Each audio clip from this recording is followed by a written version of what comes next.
Assalamualaikum warahmatullahi wabarakatuh. Balik lagi bareng aku untuk membahas mata kuliah Sistem Informasi Akuntansi Pemerintah pertemuan yang kelima mengenai modul bendahara.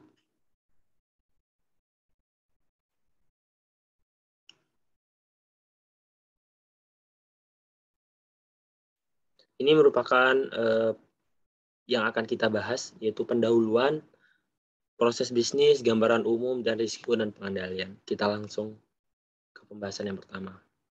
Ini merupakan dasar hukum yang digunakan di dalam modul bendahara. Mungkin teman-teman nanti bisa baca sendiri. Kita lanjutkan aja.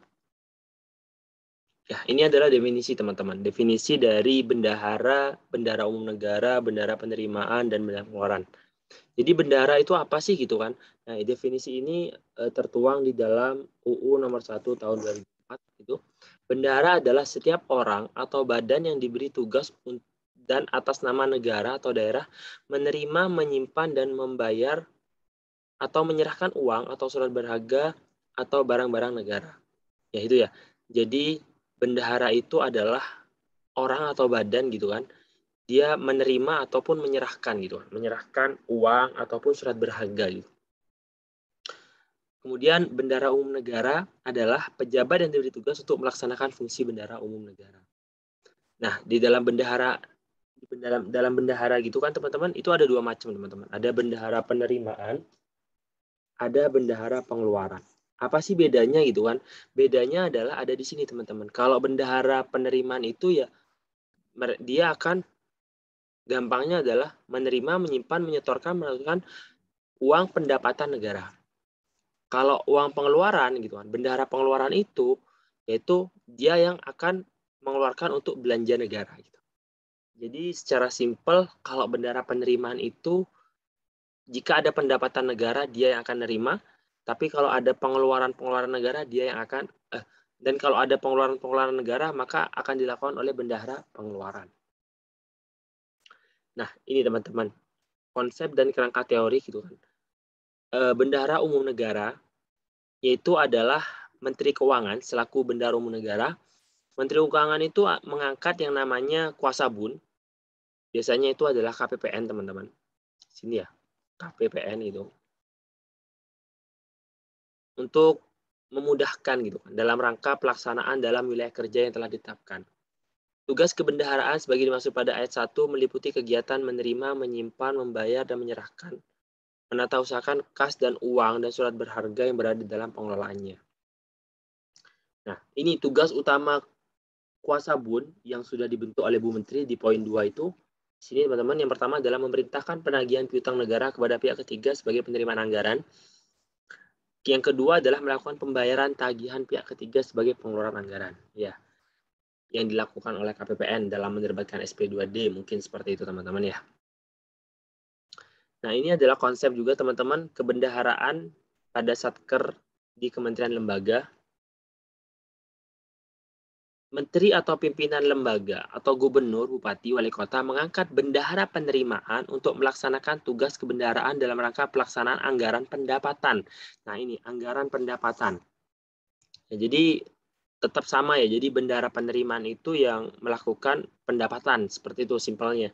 Nah, kalau bendahara pengeluaran, anggaran belanja, teman-teman. Simpel seperti itu. Bendahara penerima dan bendahara pengeluaran sebagaimana ayat 1 dan 2 adalah pejabat fungsional. Jadi pejabatnya fungsional ya teman-teman. Jabatan bendahara pengeluaran dan tidak boleh dirangkap oleh kuasa pengguna anggaran atau kuasa bendahara umum negara. Jadi benar-benar yang dipisahkan ya teman-teman dari KPA maupun dari kuasa bun seperti itu teman-teman. Nggak boleh disamakan seperti itu. Ini ya, jadi di highlight. Nah, kemudian bendahara penerima dan pengeluaran dilarang melakukan baik secara langsung maupun tidak langsung kegiatan perdagangan, pekerjaan pemborongan, dan penjualan jasa atau bertindak sebagai penjamin atas kegiatan pekerjaan penjualan. Ya, jadi nggak boleh sebagai penjamin, teman-teman. Seperti itu ya. Jadi tugasnya hanya sebatas menerima dan mengeluarkan anggaran, seperti itu. Nah, ini teman-teman ya. Jadi bendahara itu ada dua macam. ada bendahara penerimaan, ada bendahara pengeluaran. Nah, bendahara pengeluaran itu juga dibantu dengan bendahara pengeluaran pembantu. Nanti kita akan menjelaskannya di slide selanjutnya, teman-teman. Nah, ini mungkin sudah teman-teman aku bahas tadi ya di depan tentang bendahara penerimaan dan bendahara pengeluaran gitu kan. Ini juga ada kuasa bun seperti itu. Aku lanjutin ya teman-teman. Teman-teman bisa baca sendiri. Kesimpulannya adalah kalau bendahara penerimaan itu yang menerima dana gitu kan, menerima pendapatan negara. Kalau bendahara pengeluaran itu yang melaksanakan anggaran belanja. Seperti itu simpelnya. Oke. Nah, ini adalah modul bendahara, teman-teman. Modul bendahara ini mungkin teman-teman sudah belajar di overview gitu kan, bahwa modul bendahara itu yang pertama tugasnya adalah menatausahakan LS bendahara, penatausahaan uang persediaan atau tambahan uang persediaan, pemotongan pajak atau pungutan, penatausahaan surat bukti setoran atau SBS gitu, kemudian transaksi lain yang dikelola oleh bendahara dikelola oleh bendahara seperti itu teman-teman. Nah, outputnya apa? Outputnya adalah laporan pertanggungjawaban bendahara. Oke, ini adalah integrasi teman-teman, integrasi antara modul bendahara dengan modul-modul lainnya teman-teman. Seperti itu ya. Nah, kalau kita lihat gitu kan, dia akan terintegrasi oleh modul pembayaran, GLP atau pencatatan, kemudian ada modul piutang dan modul anggaran secara garis besar gitu kan. Nah, di sini modul bendahara gitu kan. Kalau dengan yang namanya modul pembayaran di sini dilihat teman-teman bahwa modul pembayaran itu di sini melakukan yang namanya SP2D UP GUP gitu kan teman-teman. Nah, kemudian modul bendahara itu yang melakukan kas masuk teman-teman. Yang melakukan yang namanya kalau di sini kan misal dia udah membeli barang gitu kan, membeli barang menggunakan UP gitu kan atau GUP gitu kan. Nah, nanti diganti nih sama bendahara, modul bendahara seperti itu dimasukkan ke sini. Nah, begitu juga dengan anggaran. Anggaran dengan modul bendahara itu yang digunakan adalah pagu anggaran dan update AFP dan FA. Maksudnya apa gitu kan? Maksudnya adalah ketika kita jadi modul bendahara itu akan mengacu pada pagu anggaran gitu kan. Kemudian nanti setelah melakukan pembayaran gitu kan, melakukan yang namanya penatausahaan uang masuk uang keluar gitu kan, kemudian diupdate yang namanya adalah AFP FA. Apa sih itu gitu kan? Itu adalah annual financial planning dan funds available. Maksudnya adalah update ketersediaan dananya gitu. Nah, kemudian di sini teman-teman modul GLP itu ya mencatat gitu kan. Simpelnya adalah mencatat gitu. Mencatat jurnal pendapatan dan belanja seperti itu. Nah, kemudian di sini modul piutang itu menyetorkan yang namanya surat bukti setor ataupun yang non surat bukti setor, kemudian dimatchingkan gitu setorannya seperti itu. Oke, kita lanjut lagi. Ini adalah modul penerimaan. Modul penerimaan merupakan bagian dari kelompok modul bendahara yang fungsinya menitik beratkan pada proses penatausahaan penerimaan pada satker yang memiliki pendapatan khusus yang dikelola oleh bendahara penerimaan.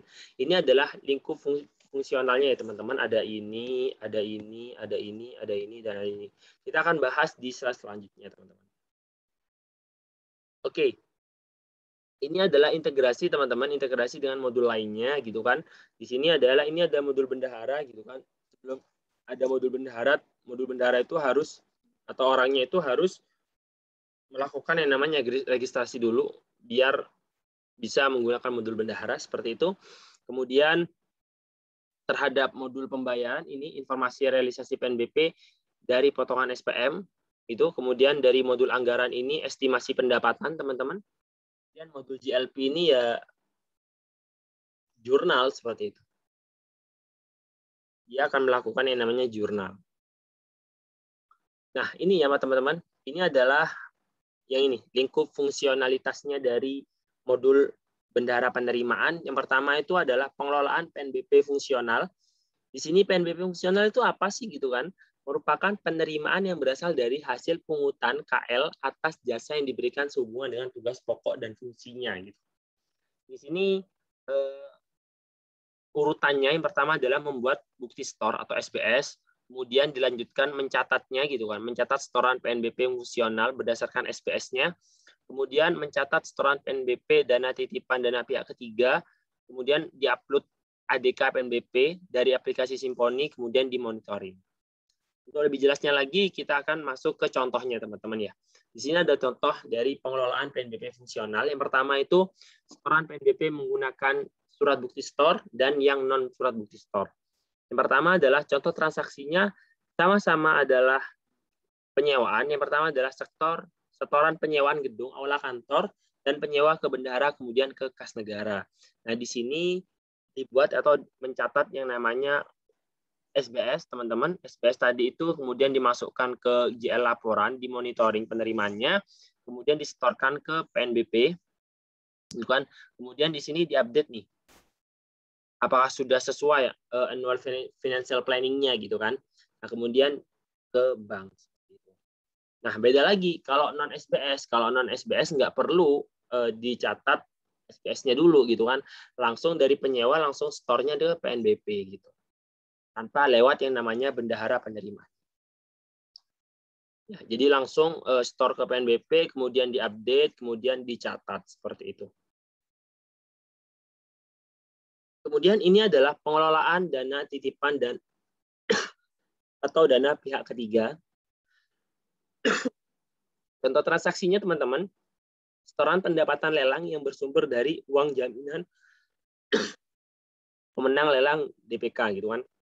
Ketika kalau teman-teman sudah pernah ikut lelang gitu kan, biasanya itu ada yang namanya uang jaminan gitu kan. Nah, uang jaminan ini yang digunakan untuk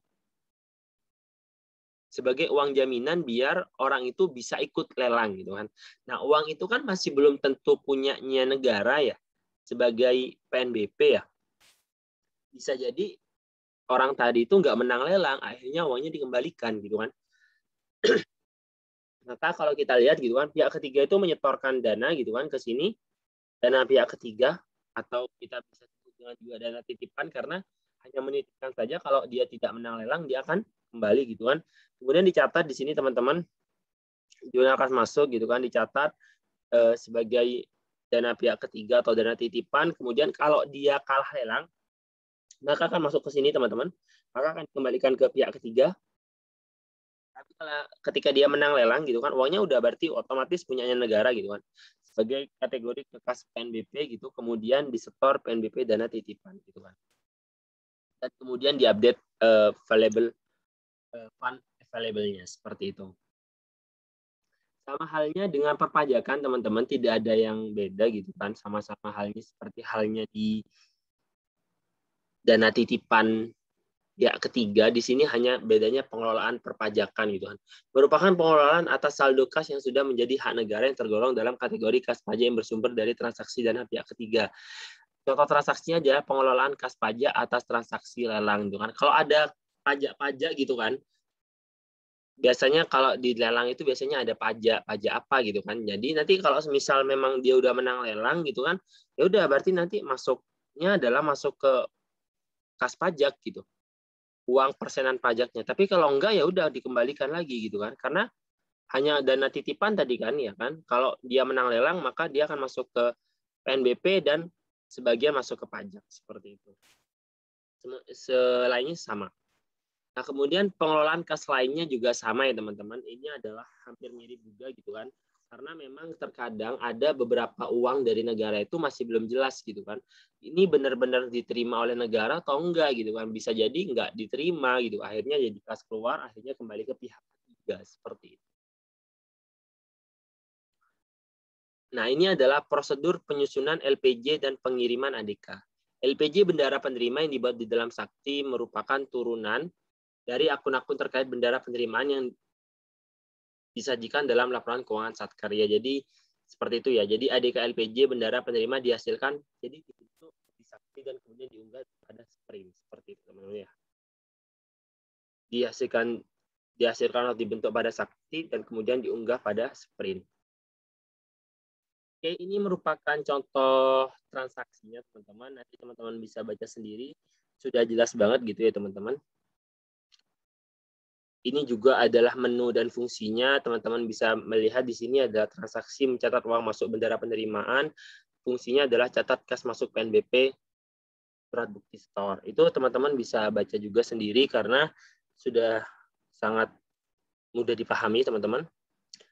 Oke, kita akan lanjut lagi di part yang kedua.